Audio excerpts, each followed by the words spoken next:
Alright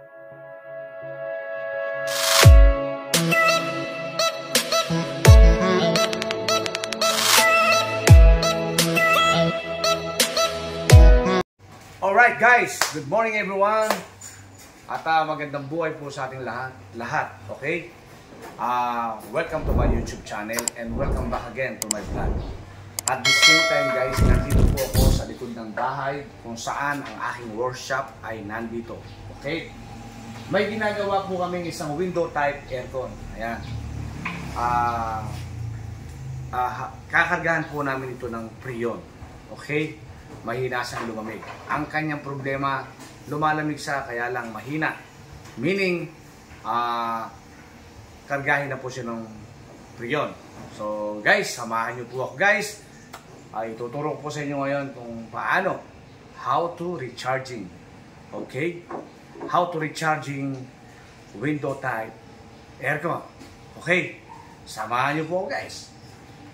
A few moments later. So yun guys, ito na po yung gagawin natin, no? Ito, meron na po siyang charging line, no? Nilagyan ko na po siya ng charging line, okay? So sa mga bagong nag-aaral pa lang, alam na ninyo to. Anong ibig sabihin ng charging line, no? Okay, so yung charging line natin, nakatutok siya dito sa high side, no? High side, okay, high side po. Yung isa naman, nakatutok ito. Itututok po natin itong gitna, yellow hose, dito po sa ating improvised vacuum pump, okay? Ayan, improvised vacuum pump. Alright, okay? 1 hour later. So yun guys, no? Every time na tayo po ay mag-vacuum, lagi po natin tandaan, yung pong isang hose natin na sa high side ay papunta po dito sa charging line, okay? At ito pong ating hose, yellow hose, nasa gitna po lagi yan, no? Ilalagay po natin siya dito sa improvised vacuum pump dito po sa kanyang suction line, okay? So yun guys, pwede na po nating umpisahan ngayon kung paano tayo mag-vacuum, no? How to vacuum window type aircon, okay? So ito lang po ang isa guys sa mga simpleng paraan kung paano mag-recharging. Okay? Abangan nyo ang mga susunod na video. 1 eternity later. So yun guys, no?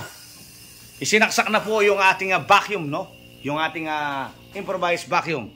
So dito natin makikita guys, ang gauge manifold natin ay laging naka-open, yung high side natin, okay? High side. Yan, nakabukas po yan.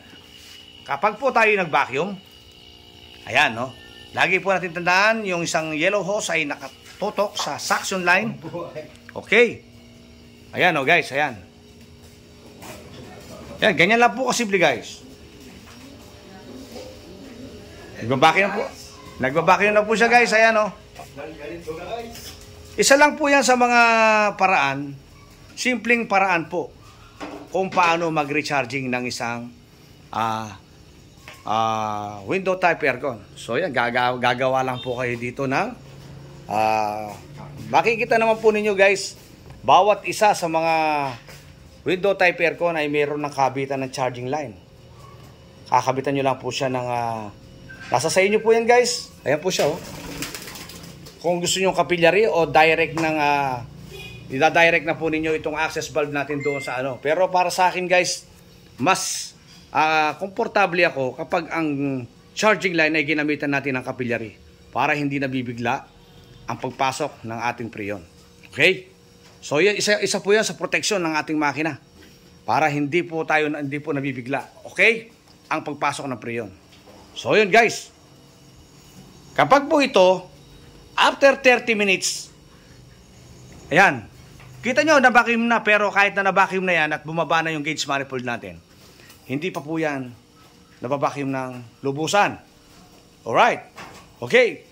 Dahil need nyo pong orasan para sigurado po tayo na talagang wala na po siyang pressure sa loob. Bigyan po natin siya ng 20 minutes to 30 minutes. Okay. Abangan po natin ulit ang mga susunod na video. After nito, magre-recharging na po tayo. A few moments later. Okay guys, ayan na po. Oh.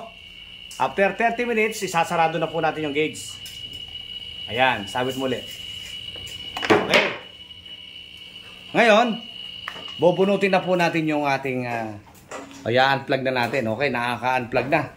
Tatanggalin na sa improvised vacuum yung hose. Ililipat na po natin ngayon yung hose sa Freon tank, no? Tandaan nyo po lagi, kapag po magpapatay na tayo ng vacuum, isasarado na po natin yung gate valve nung ng gauge manifold.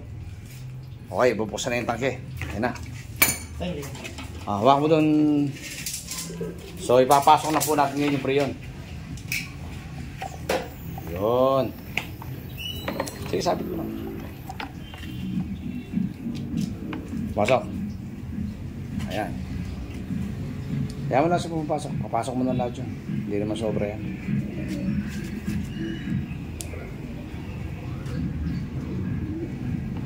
Ganun lang kasimple guys, no? At kung gusto niyo pong matuto, lalo na sa mga baguhan, punta lang po kayo sa channel ko, no? Sa aking channel, Lazaro RAC Vlog. Okay?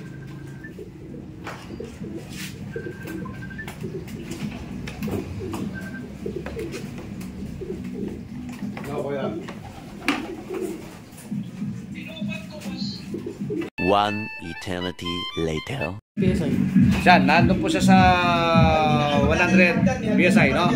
Sasaksak na po natin ngayon yung aircon. Okay. Sige ko yan. Nakita ko na.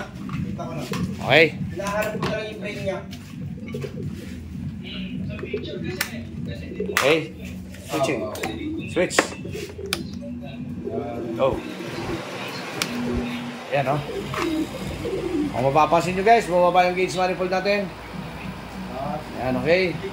Kasi umaandar na yung compressor pagka bumaba ng ganyan. Tatlo naman kami Sige. para mabilis. Harga. Kung may barena ka dyan, dalawa sana gagamitin barena. Meron sa loob, meron sa labas.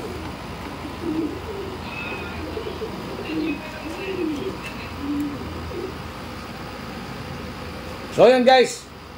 Ang karga po nito is R22, no? Ayan, no? R22. Ayan, kung mapapansin nyo, ayan ang R22. So, ang minimum na karga lang po nito ay is 65 to 70 PSI. Okay? One eternity later. O yun guys, tapos na po ang ating video guys, okay? So, kung nagustuhan niyo po ang aking video, huwag niyo pong kalimutang mag-like and share. And don't forget to subscribe. Hi, okay?